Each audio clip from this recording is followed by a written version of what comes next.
In this video, we're going to discuss variables and data types. In our previous video, we went through arithmetic operators and we used some variables in that video, but we didn't go into detail on what a variable is exactly, and we definitely didn't talk about data types. Now, in our previous video, the data types that we used were numbers because we were using a variable to store a number and then we were doing something with that number. So maybe we were dividing num1 by num2, or maybe we were multiplying num2 by num1 to get an answer. But in this video, we're going to discuss more about variables and data types. So let's start off by defining a variable. Now remember that a variable is just a place where we can store values. So everything that we need to track has a value. For example, your name contains a list of characters that's in the alphabet, and these characters come together to make your name, or they could come together to make a word. And for us to store that in Python, we use what we call a string. So if I was to store your name or my name, I would do that within a string.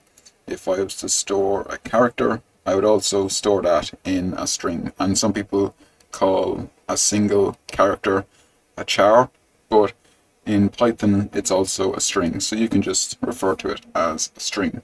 Then we have numbers that we use every day. So for example, your age, which is a whole number, or there could be other numbers that we use, like maybe your weight. Maybe your weight is 82.5 kg or something. It has a decimal. So let's go and create a variable. We're just going to call it num, and we're going to assign num to 5, just a random number. And we've seen in our previous video that we could go and print out our variables. So if we wanted to see 5, we would just say print and then num. We run this, we see 5.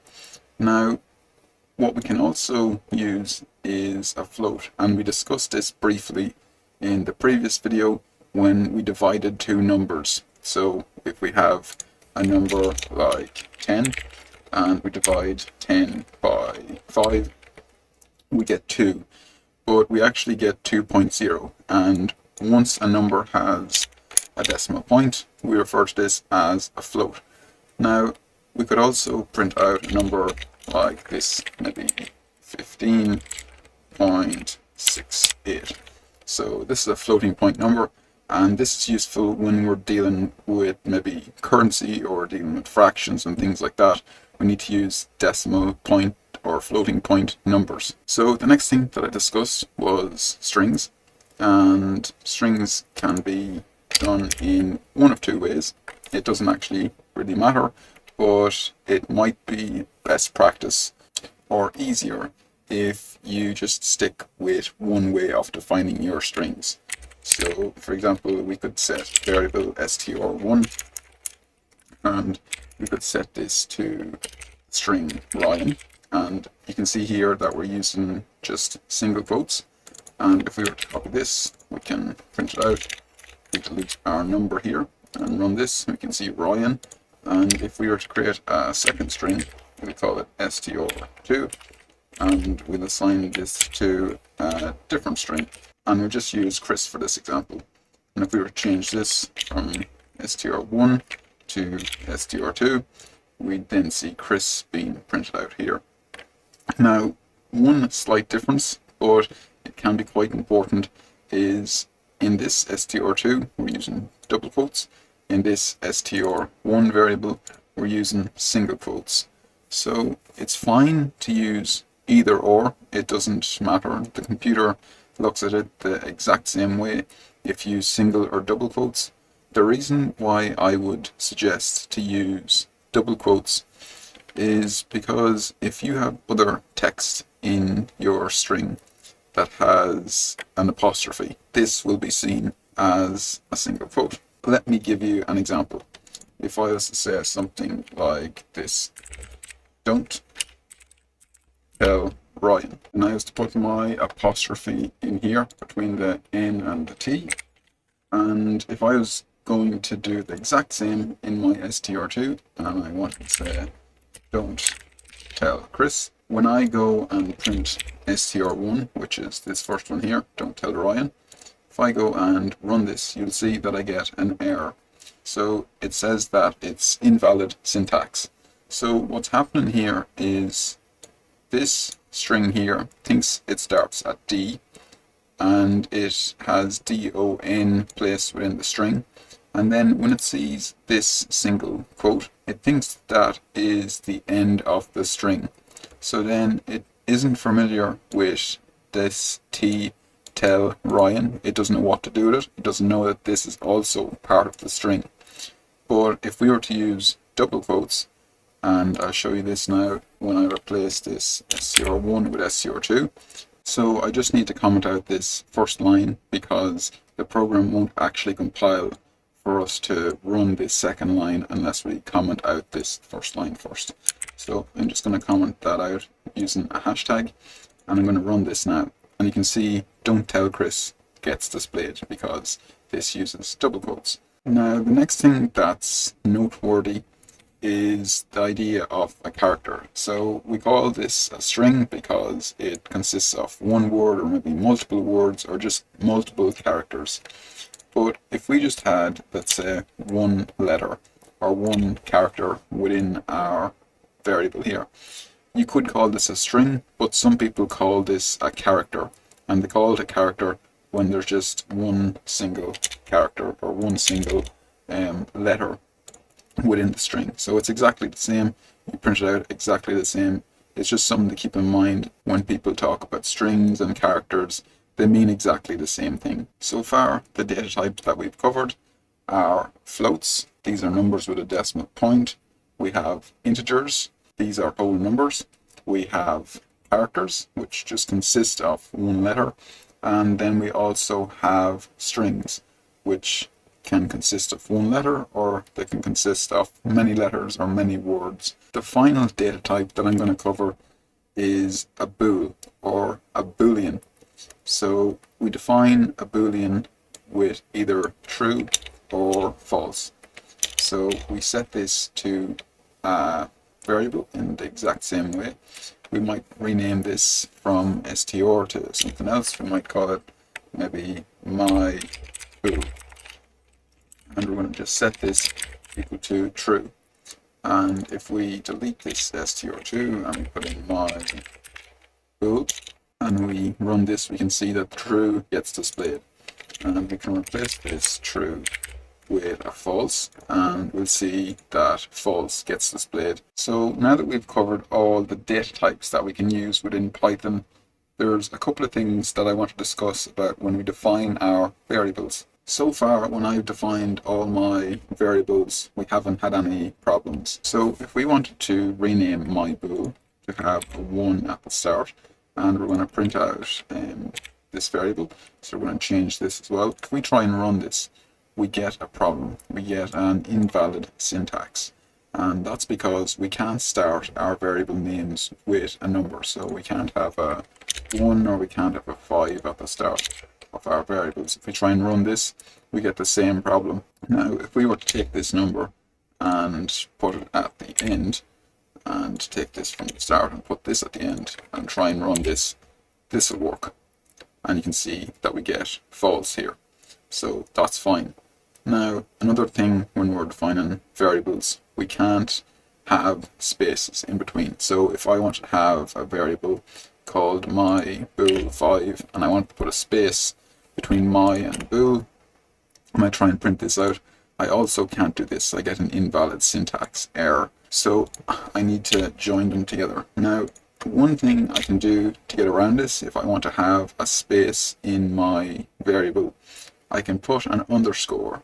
I could do something like this. I could say my underscore bool5, and I could print this out, and this will give me the answer false. If we try and use a hyphen in Python, so a hyphen is this little line here. If we try and use that, it won't compile either. So if we try and run this, you can see we get cannot assign to operator. So what it actually thinks this hyphen is is a minus sign. So the operators that we covered in our previous video, it thinks that we're trying to use it, while that's not the case. So we can put that back to using an underscore. And if we run this again, we get our false. Now, there's also keywords in Python. So, for example, true and false, these are keywords. Print is a keyword. You can see they're highlighted in blue when I'm using this ID. If you're using a different ID, it might be a different color, but there's keywords all throughout Python, right? And print and false are just two that we are using at the moment. If we wanted to create a variable with the name true or the name false and set it to either true or false, we couldn't do that. So we have this variable here set to false. If we wanted to create a variable called false also, we can't do that. So if we try and print this out here and run it, you can see again we get a problem, and our syntax error says cannot assign to false. What we can do is we could say false with a lowercase f, and if we do this, we can run it and we can get our answer displayed as false. Now, one thing to just keep in mind here is I'm going to set this variable back to my bool again. I'm going to print it out just to make sure it works. So it's working fine now. But imagine I was to set this to something else. So if I was to set this to false, right? Notice that it's no longer a blue color. It's just black, just the same as the variable. So if I try and run this now, you can see false is not defined because it doesn't know what false is. This false isn't received as a boolean. It doesn't know what it is. Now what we could do is we could surround this in quotes, and if we go and run this, we can see false gets displayed out here, but false isn't a boolean in this case. This is a string because notice we have our quotation marks. So to get this set back to a boolean, we have to use a capital F at the start of false and run this, and you can see we have this capital F for our boolean false. And it's important that we know the distinctions between our data types. So for example, if we just delete all our code here and we want to print out something, so let's say we want to print out 12 plus 4, okay? So 12 plus 4 is 16, so if we run this we can see that we get 16. But imagine we had 12 and we tried to go and add something that wasn't integer. So maybe if we try and add a float, so a float would be 5.5. So this will work and this will give us 17.5. But if we were to use a different data type, so let's say we were to use a boolean, right? So it's plus false, we get 12, right? So that's kind of strange, right? It just sort of ignores this second data type here as being false. So if we were to set this to true, we get 13. So it counts this true as 1 and it counts the false as a 0. But what if we were to use a string instead? So maybe we wanted to have, you know, a number and then have some text. So we have 12 and then we want to say this is my favorite num, right? If we try and print this, we'll get a problem, or we'll get an error, because it's an unsupported operation. We can't use this plus operator to go and have text along with having a number together. Now, in future videos, we're going to cover how we can do this, how we can have a number and we can also display text. But for now, keep in mind that we can't mix all data types, and even if we do, it doesn't always mean that we'll get a logical answer. Like for example, if you're adding true to 12 and you get 13, I think it would be much better in that case to just go and add 1 rather than adding a boolean, right? So the next thing that I want to cover is the idea of if we have a variable. Let's say we have a variable, we're going to call it num, and we're going to set it equal to 5, right? Now, we can use this plus operator with this num variable because this num variable is a number and we're adding 2 numbers. But if this num was something else, like this text here says something else, again, we get the same problem because we're trying to add two data types that are not the same. Now, if I was to add this num to something else, that was 6.767, and run this, that's also fine. We get 18.767. So just know that you can use variables along with using your numbers. And you can also use all your other operations that we learned about in our previous video. So you can use minus, you can use multiply, you can use the modulus operator to get the remainder, and all the other ones.